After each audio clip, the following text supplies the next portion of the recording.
Well, let's also talk about one of the plagues in your beautiful country, enormous factory windmills, these enormous turbines that are cropping up in once beautiful green England. Tell me about that sort of grassroots, it's not an ideological reaction, it's a common sense, property rights, you're destroying our aesthetic lifestyle reaction. Tell me about the groundswell in the UK against these massive wind turbines, and throw in a comment about energy poverty and the price of power in the UK. Yeah. It's interesting, Ezra. 10 years ago, there were about 3 or 4 of us who were saying these wind farms are bad. They are ruining the environment. They don't generate sufficient electricity. That they make no economic sense whatsoever. They ruin people's lives. 10 years ago, nobody was interested in this argument. Now, as the wind farms are starting to be built over Britain, and don't forget that, you know, in order to place a wind farm, it's got to be normally placed on, you know, a hill where it's visible for miles around, where it, you know, there's lots of evidence now that wind farms kill bird life. They kill bats. They make bats implode, apparently.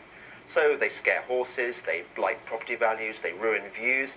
People are coming around to realizing that these things are an abomination. I call them bat-chomping eco-crucifixes, because the only real purpose about the wind farms is as a kind of totemic symbol of the green movement's power. You know, in the old days, that's beautiful, because they do look like a 3-armed cross, don't they?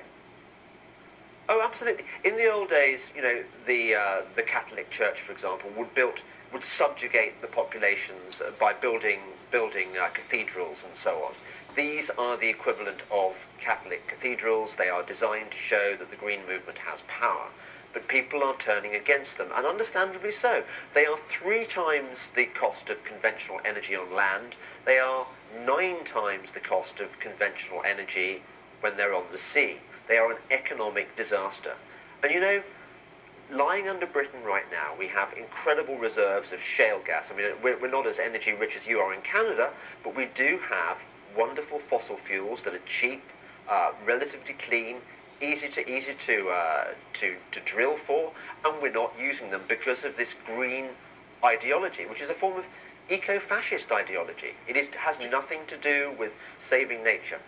James Delingpole, it's been a pleasure to meet you. I've been a fan online. I hope you'll come back again. I want you to just hit him out of the park, because you have a rare courage to call like his. I've never heard windmills described as massive pagan crucifixes before, but I'm going to use that because that's exactly what they are. Good luck out there, my friend. Thanks, Ezra. Folks, you stick around.